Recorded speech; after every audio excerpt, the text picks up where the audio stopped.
Right, who's up next? We've got Tim Healey. Is he here?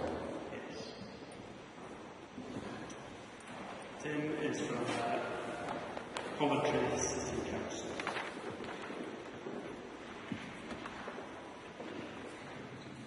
Good morning, everyone. Thanks for the opportunity to speak to you today. And we are going to try and show you some data views live and on the fly. And hopefully this will all work beautifully.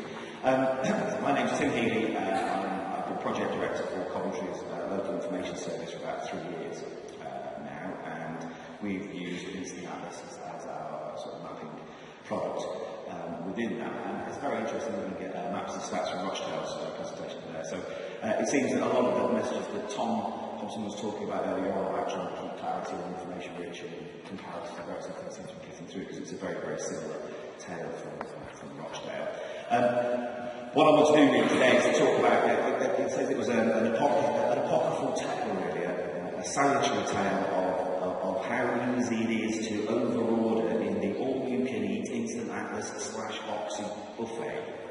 Now, we've all been to those Chinese restaurants where you can eat as much as you like, and it's very easy to overorder, and particularly when you give the opportunities to get to data geeks like myself to be able to play with data. This is what can actually happen. So I do want to come on to talk about that, but first, very, very quick run through some data views that we've got, particularly focusing on pretty much our vanilla standard data view that we've been using for Coventry.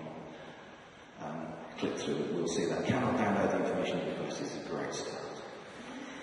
Okay, so we'll have a glamorous technical system, and maybe something to say. What we've got in Coventry is a range of data views which are based on a standard kind of data view that we've got. I think we've ended up with something like 76 off-the-peg dynamic reports which my customers in this particular case would be data partners from other public sector organisations across the Coventry Partnership, and that would include the health service colleagues, police colleagues, as well as many colleagues from across the local authority. And this is a pretty standard kind of data view I think you'll find now across InstantAtlas, and is very similar to a large number of them. And it has the key features which Tom Hobson talked about, really, comparator areas. And again, a number is not much use without a comparator, and comparison is quite important for that. And we try and work very, very hard to be able to work comparators on all of the data views that we have. So we always have the opportunity to be able to look at a comparison area. This particular data view, those of you in the Midlands would have seen this featured on BBC Midlands Today last week in the campaign. And quite interestingly, this particular data has gone viral, being passed from place to place to talk about fuel poverty, and ended up in the hands of journalists, both at our local newspaper and our Midlands television. And they rang us up and said, how do I use this? And what can I use this to show?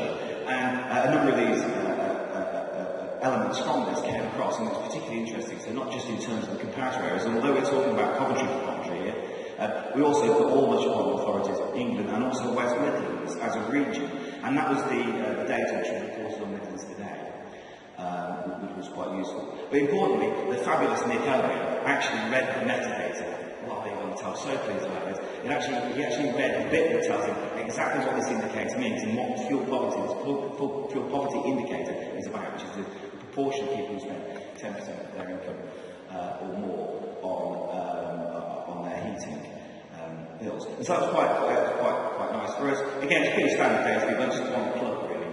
Both of those ideas, being able to use the comparators and then also having some information available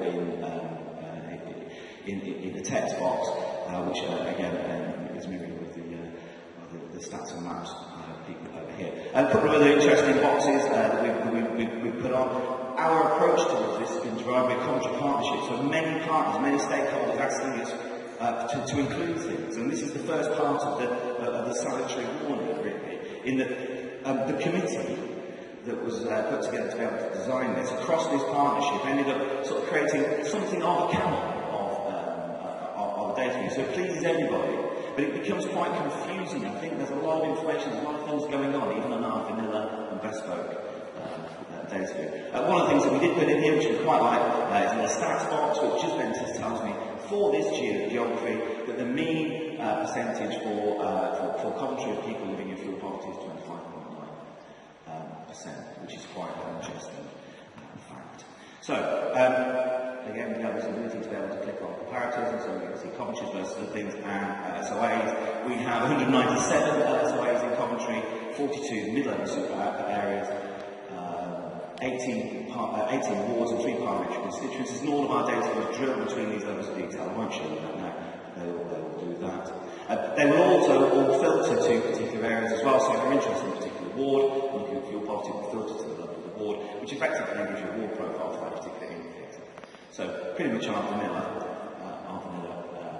data view. I'm very much assistant to have to sit with the whole duration. See if it all goes.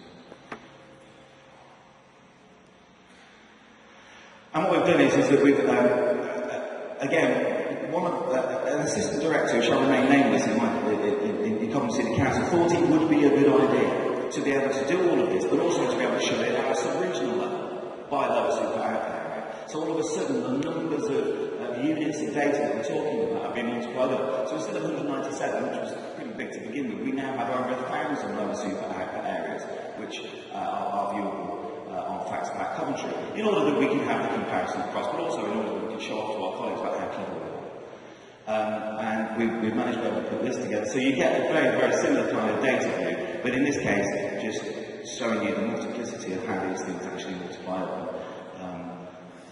Whilst Coventry is essential for the world, it does progress down the line as we go on. But as you can see, all of a sudden we start to get some slow loading issues, and this is something I do want to come on to. So part of my overall was my inability to be able to say to my assistant director, no, I'm sorry, this is a bad idea.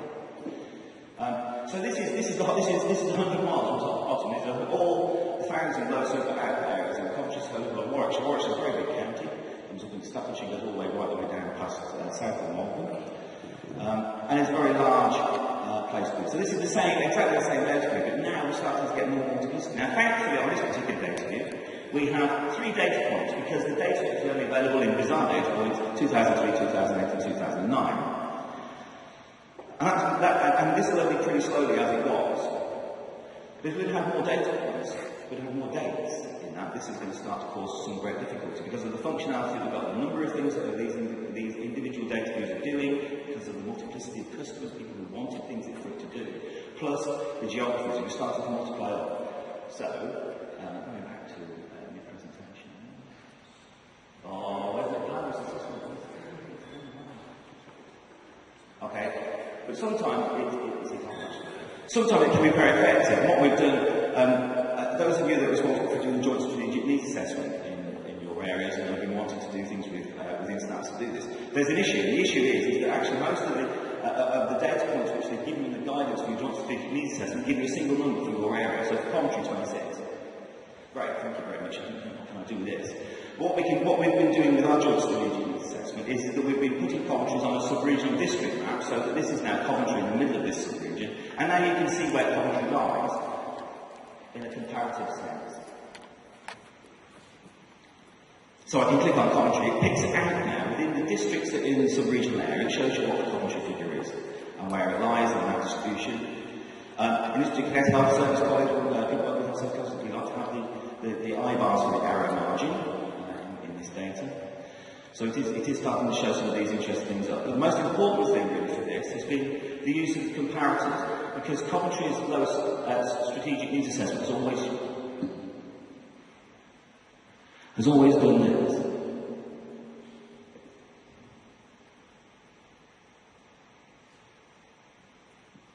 We've always wanted to compare Coventry to be able to see, for a benchmarking viewpoint, with particular comparators, and the Joint Strategic Needs Assessment agreed its comparators, and our comparators are an ONS category of 1.2 centres with industry. And Coventry's in that group, but actually we're quite affluent compared to the rest of that group, which has been quite a useful point for us. We also looked at England and also at Warwickshire. What happens is that Coventry invariably sits between the slightly more affluent, directly between affluent England, quite poor ONS 1.2 two in Coventry, and one sits in the middle. It's very useful for us for benchmarking purposes, because if we start to approach the England figure, we're doing really well, and if we start to be approaching or be above the sensible industry figure, we can traffic like that and be able to say that's something that we need to be concerned about. So, for example, in Coventry, teenage pregnancy is an issue for us. We're quite a bit above the ONS 1.2 figure for teenage pregnancy. We also have an issue to do with obesity and smoking cessation and various other things we've got, which are easily traffic lighted in this way, just by simply being able to compare your comparators and be able to pick it and see where you sit. And on this particular indicator, which is coronary heart disease, you can see that Coventry actually sits below the England figure, so we're doing quite well on that. It's the opposite of the boom industry at the moment, coronary surgery, and being a coronary surgeon in Coventry, because actually, and right across the country, what's been happening is we're getting less and less people with coronary heart disease. The interesting thing for this indicator, I just want to point out, is that how actually about the survivability of it, because the mortality from coronary heart disease, and this is very much about survivability, the survivability is much less in rural areas than it is in the urban areas, and that's something that we're quite interesting. We have a very large PFI super hospital in Coventry, and the scoop and run for that is actually quite quick. So if you actually have a heart attack, ring the ambulance service, the ambulance service scooper will take you to the coronary surgery unit, and you can be treated within sort of 12 minutes. If you're living out in Lapworth, out in this particular part, it may take 45 minutes for that paramedic to be able to get to you. And so the survivability is actually quite bad. And this is the kind of data which we've been trying to show. Okay. Right, let's see where we're going. Let's put this back. Thank you very much. Okay. What I did want to also show was, I'll skip on. We've done some work on area profiles, but this is very much again coming back to what Tom was talking about earlier on, which is being able to use a data view to be able to look at business improvement. And this is quite important for us. What this is showing, this is a double map application. I'm familiar with the double map application. And what we've been able to do with this is we've been able to map some service data. This is service data from our service, which is a service that the Leisure Services Department provide, where you go to your GP thinks you're lacking in exercise, you're a little bit overweight, you want to go down to the sports centre and see somebody down there. And we've got a scheme of this referral going on at the moment, and this is the distribution of these referrals in the top map. But what we've been able to do with this, because we've got this health programmes overall at the top, at the bottom I can put a different kind of map, and one of the things that we've actually been able to get from Oxy is within the Oxy index of multiple deprivation data is a specific indicator looking at health and disability deprivation, and I can pick that at the bottom map, and I can pick the health deprivation domain on the bottom map and get a scatter of, on this chart, of increasing referrals on this axis to our scheme, Y out away, and deprivation, and everyone knows the island is kind of backwards, isn't it? This is 32,000, that's quite large, and this is poor. And what we're getting is that, fantastically, there's nobody in this quadrant. It's like the Boston matrix, so there's nobody in this quadrant, so we don't actually have any of these really affluent people starting to use our service. We do have these areas, and this is quite poorly populated, and these are poor areas that are using our service a lot, and there are a lot of people in this quadrant which we need to right shift to get them to come over to this section. And we can target those areas very, very easily, because I can draw on the map. And so now I can look to see which of my areas specifically I need to be going out and doing my promotional work for this particular activity with the GPs who are making referrals. So GPs in those areas aren't making those referrals at the moment, and they should be. Because these are the paragraphs of virtue, and these are the tardy slacker GPs that aren't making referrals. So it's my job to be able to go and persuade those GPs to start making that referral. And it will be just a simple matter of just dropping them information about that service to them, where you can see how the service improvement can actually work. And this is a new thing for us, and very much about where we're trying to take our InstantAtlas application. Okay. So, I'll move very quickly on. To talk about the salutary tale, a very broad area, the Oxy, all you can eat, all the data you can eat roughly. I stood here at last year's conference and we talked about our relationship with Oxy. Somebody put their hand up and said, so how many indicators have you got from Oxy? And I said, it was about 5,000.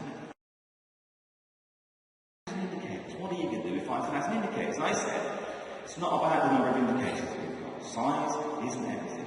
It's about what you do with those indicators and which ones you pick to put into data views. So you can have 5,000 indicators, you don't need to show them all on data views.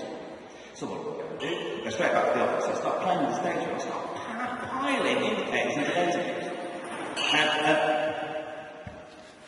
I'm going to try and run this just to see if it actually works, and this may actually break, and this is the point. So what we can do with some of these indicators is get carried away.